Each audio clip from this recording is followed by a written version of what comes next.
This is Chris Ball from Mashpee TV with another Mashpee update. Today, I have a special guest Cara here. with us today, our newest member of the police department.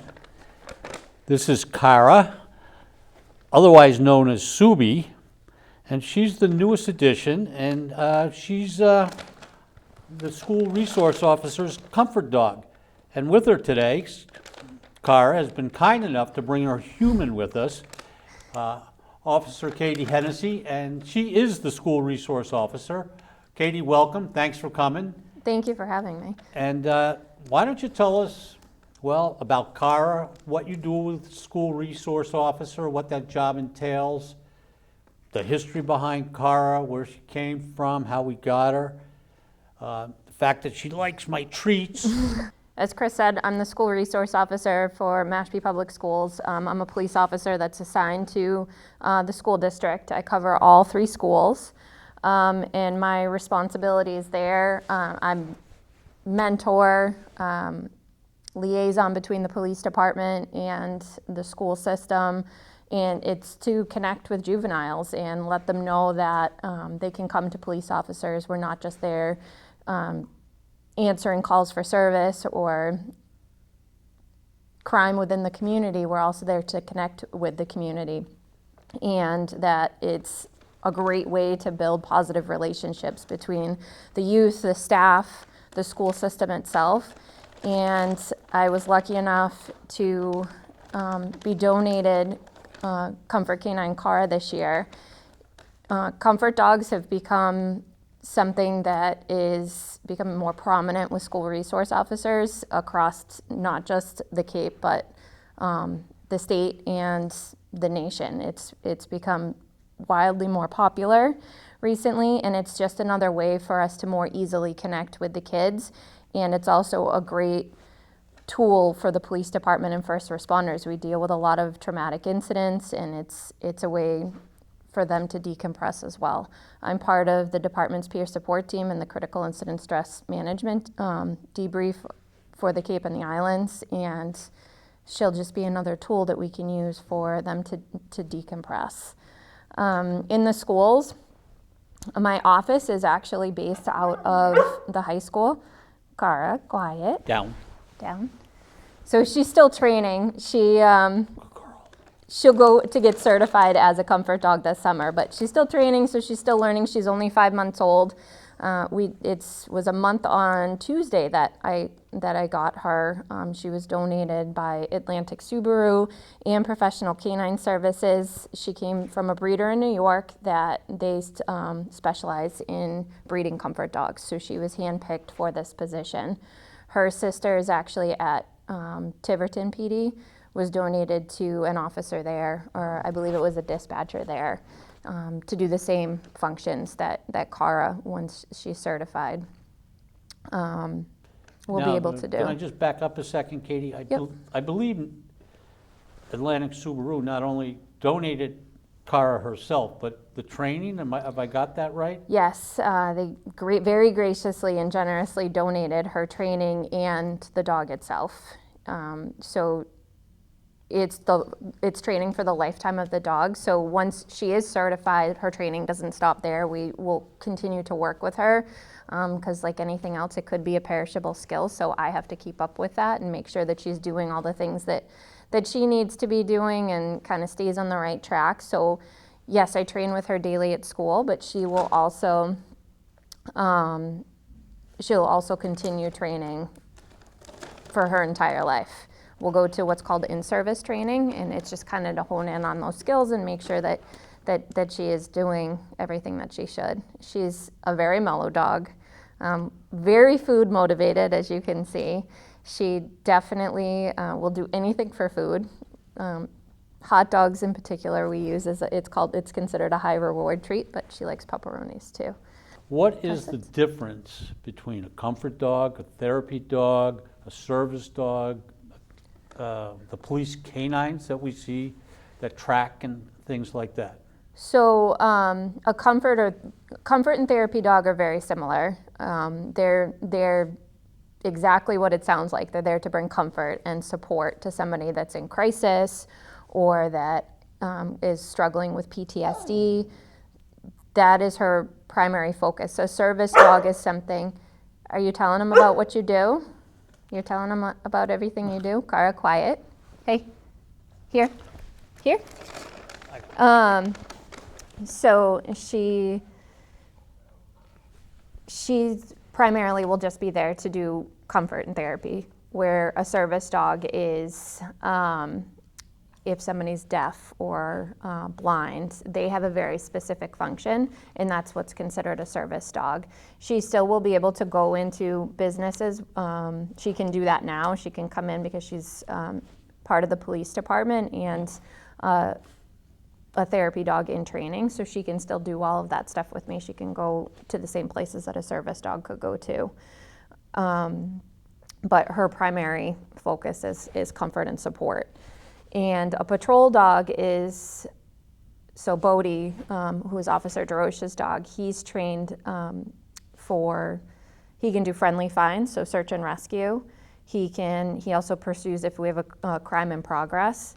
If somebody is missing or suicidal, and it was very recent, they can track for that. And he also does what's called article searches, so he can search for evidence and things that pertaining to a particular crime. So that's all the stuff that he's particularly trained on. It's all specialized training, so. All right, so you're in the schools themselves? Yes. Are you in just one school, all the schools? I'm in all the schools. So my office is primarily at the high school, and then I also do visits at the Coombs School and the Quashnet School. Yesterday I brought her she did recess with the kids because it was a beautiful day, so they were outside playing with her all day. I do safety and security is a big focus on this with the schools, making sure we do perimeter checks regularly, making sure that the schools, there's nothing that seems suspicious or out of line, making sure all the doors are locked and secured. I'll go around and check all of those doors. So I check those schools each day. I mix it up. Sometimes I spend more time at one school than the other. The high school and middle school take up a lot of my time because I do a lot of senior projects. They tend to it's half the district, so it does take up a little bit more of my time, where Quashnet and the Coombs School is just visiting classrooms and going to lunches and just really connecting with those little kids, and they're never not excited to see us, and especially now having her, it has made my job so much more exciting and easier to be able to go and especially connecting with those little kids. All right, so you're at the schools during normal school days, when they're there? Yep, I get there before arrival. I usually get at the high school before arrival, park my cruiser right in front and greet the kids when they come in, and then I'll go do arrival at one of the other two schools, because the times are staggered, and then I'll do whatever school that I don't do arrival at, I'll go do dismissal at for the other one. So what's the best part of the job? The best part of the job is being able to work directly with those kids, being able to build relationships with them. I've been in the schools now for 4 years, and I've seen some of them go from the Coombs School to Quashnet, and Quashnet up to the middle school, and being involved in all those activities and connecting with the kids and building those relationships. It's pretty awesome when you go outside of school hours and the kids in the Mashpee Commons or riding their bikes, they'll see me and they'll pass by, or I'll get out and talk to them and they're saying, Officer Hennessy, they're calling out for me. They recognize me now within the town, which is probably really cool. The best part of my job is being able to connect with the kids.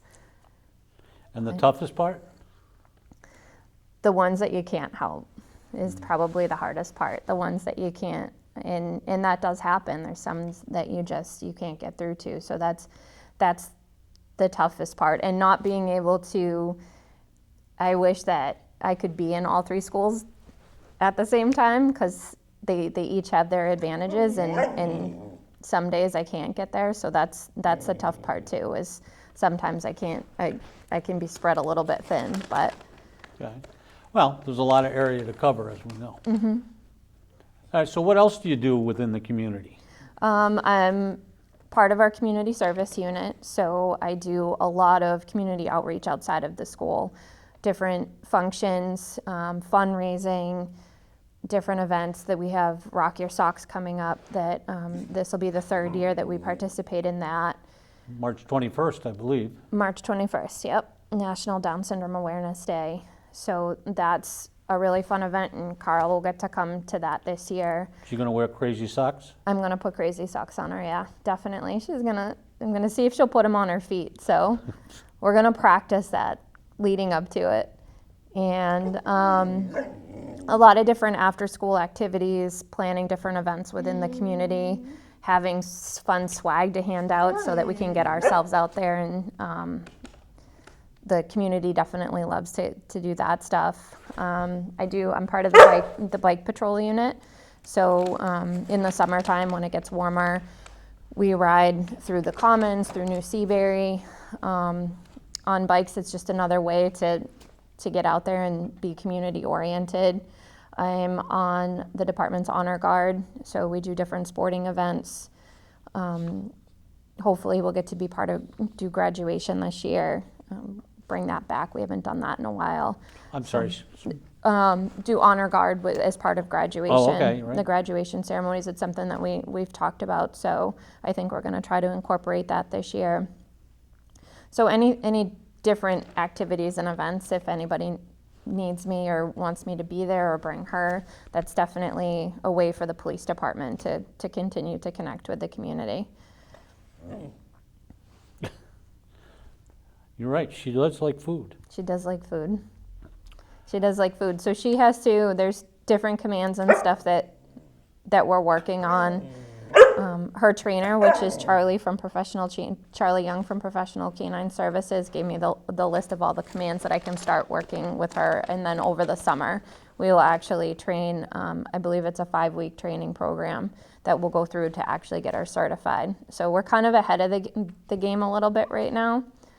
But she's definitely food motivated. So